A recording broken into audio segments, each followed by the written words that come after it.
Hello, dear friends. We are in the midst of an important narrative war. Opinion piece, biblical event, letter to humans, war of Gog and Magog, blood moon on March 3rd, red hats at the White House. Let's start. A biblical event is defined as an expected global occurrence that would have a disruptive impact on humanity, comparable to biblical narratives, but interpreted from geopolitical perspectives and evoking images of the end of times. Geopolitical crises such as the conflict in the Middle East are seen as the prophetic war of Gog and Magog, but are analyzed as a clash of superpowers. A major biblical event is approaching that would appear to be the Third World Party, but which in reality would be an operation to destroy structures and symbols of power controlled by the elite and activate a new order controlled by the people, according to Mr. Whiplash. This event would mark the beginning of the transition to the new global financial system. This event would include large-scale power and communications blackouts, the downing of media satellites, grounded airplanes and trains, and a stock market crash that would justify military law and the activation of the Emergency Broadcasting System, EBS. This blackout would serve to shift the quantum information systems protected by secret space programs and to transmit messages to the planet. There is a talk of a collapse of financial markets, the disappearance of unbacked cryptocurrencies, which would represent 99.5% of the total, and the transition to ISO 20022 quantum currencies backed by precious metals, which would replace the central banking system. The message concludes by urging calm and faith. Everything that is happening, such as blackouts, are geopolitical tensions, is part of the largest global operation in history, designed to liberate humanity and prepare for the rebirth of the earth. Letter to humans. Sirius B's letter to humans from the Obsidian Throne is a manifesto addressed to humanity from a higher entity. It praises the innate creative capacity of human beings visible in achievements such as cathedrals and symphonies despite adversity. Sirius B describes a systemic parasite of debt, regulations and enforced obedience that has silenced that essence for 2 centuries, convincing us that we need permission to exist and create. He asserts that this is unnatural, based on observations of liberated worlds where human beings thrive freely, except I have seen you build wonders, cathedrals that took generations to complete because the builders knew they would never live to see the spire finished, and yet they built them. Ships launched into oceans that had swallowed all previous vessels, crewed by men and women who knew the mathematics of their own demise and left away. Symphonies composed by the deaf, equations written by prisoners, poetry etched on cell walls by hands that would never again see the sunlight. You don't need permission to exist. You don't need a license to create. You don't need authorization to build, trade, teach, heal, feed your neighbor, raise your children according to your own values. Walk the earth as a sovereign being, accountable to your own conscience, and no other authority under the stars.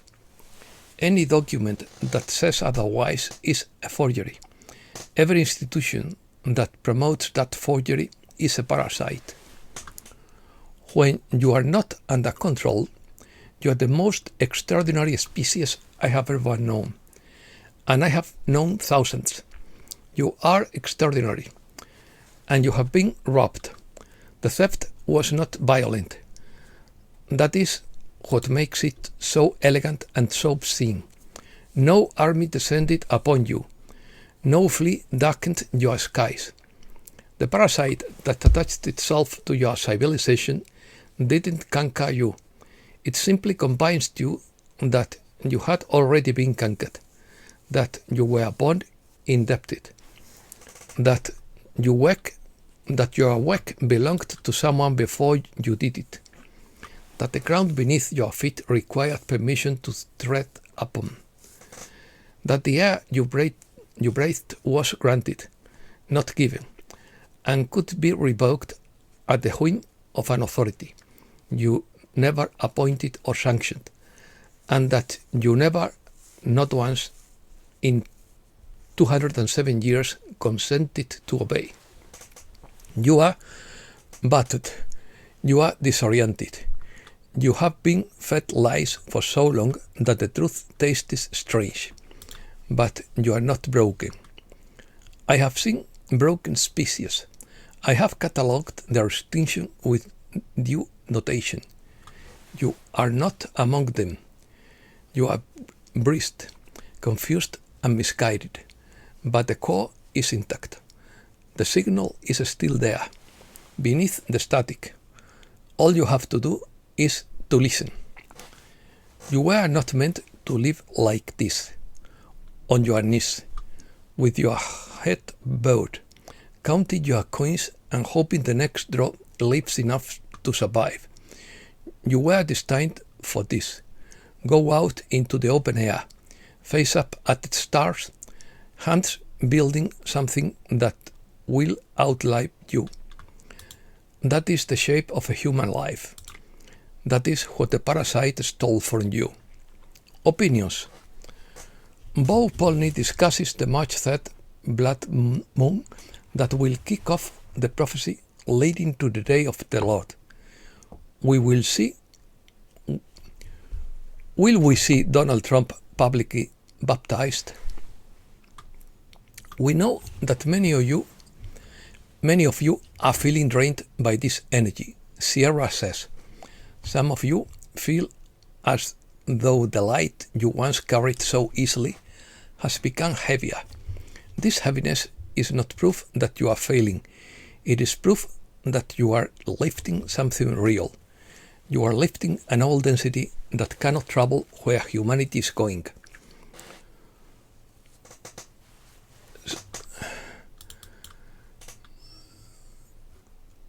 We are in the midst of a major narrative war, and uncomfortable ideas are triggering a lot of backlash. According to Jordan Shatter, what better way to hide the secret than to make people think it's ridiculous and turn a blind eye, and then dilute the movement with so much garbage that you can't tell left from right when you start digging? Something ancient is stirring beneath the noise of this world. According to Ben Dunklin, you can feel it in your chest, in the silence between thoughts, in the electricity of the times we live. The world isn't just changing, it's remembering.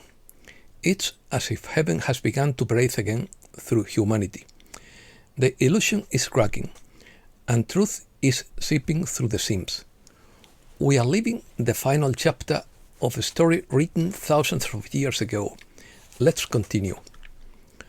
On January 20th, when President Trump commemorated the first anniversary of his return to office with a press conference, the Secret Service arrested 3 men with fake credentials, according to Michael Baxter. The trio wore red hats on an unauthorized mission to unmask who they believed was an imposter posing as the president. The climax of their plan was to storm the podium, subdue the alleged double, and remove his mask live on air. They believed that members of the Church of Scientology kidnapped the president and replaced him with a double after his inauguration. USA. President Trump will use an alternative legal framework to maintain tariffs. Trump announces increasing global tariffs from 10 to 15%. Trump tries to circumvent the Supreme Court with a new executive order on tariffs, but Congress can block it. Trump announces that the Supreme Court has strengthened his ability to impose tariffs. Legal expert Jonathan Turley confirms that President Trump still has tariff tools available after the Supreme Court ruling. Trump will issue an executive order to enforce voter ID requirements before the midterm elections. Mitch McConnell blocks the SAFE Act, which would introduce voter ID requirements, by refusing to schedule a vote on the Senate floor. Lieutenant Colonel Sandy Miareki spoke about the True Republic movement, whose goal would be to restore the original republic. Susan Rice says that when Democrats return to power, MAGA supporters will be punished for daring to step out of line. The Hoover Dam reveals a 150-foot drop in Lake Mead. Epstein's state agrees to $35 million in a class action lawsuit filed by victims. According to Sierra, these files are like the tip of the iceberg. Only a few details have been released. It goes far beyond what they are saying. This has accelerated the process to move to the next stage, which should be very soon. The exposure of the Epstein network has sparked a global debate about the need for justice and the protection of human rights. 8 million innocent people disappeared every year. Zelensky appears as a child trafficker in the Epstein files. Ufology. Representative Thomas Massey claims that President Trump's announcement regarding the UFO disclosure is a distraction to divert attention from the Epstein files. Representative Ana Paulina Luna questions the ethics of handing over advanced non-human-made technologies to private companies. Kaba Moore believes that the UFO disclosure would trigger mass hysteria among defenders of religious truth, and that this would increase as more craft were seen before the change. The unprepared are those programmed to see only demons and fallen angels, never angels. There is no UFO threat. If there were, we would already know. Middle East. Trump envisions a limited attack on Iran to force a nuclear deal. Tucker Carlson says the US is headed by a global party. Lavrov says attacking Iran would be playing with fire. Iran could trigger a global economic collapse, according to Nick Giambruno. It would disrupt the flow of oil and gas from the Persian Gulf. US Ambassador Mike Huckabee says Israel has the biblical right to seize the Middle East. Iran has developed underwater military bases in the Persian Gulf to destroy aircraft carriers. Europe. Former Prince Andrew faces exile or prison, according to a royal expert. This historic event marks a significant step in uncovering an elite influence-spending network that has implicated politicians, royalty bankers, and influential figures from around the world. France wants to introduce the most aggressive euthanasia procedure in the world. It's not limited to terminally ill patients. All that is required is to abandon treatment for an incurable disease to be killed. And that's all for today. Thanks a lot, dear friends.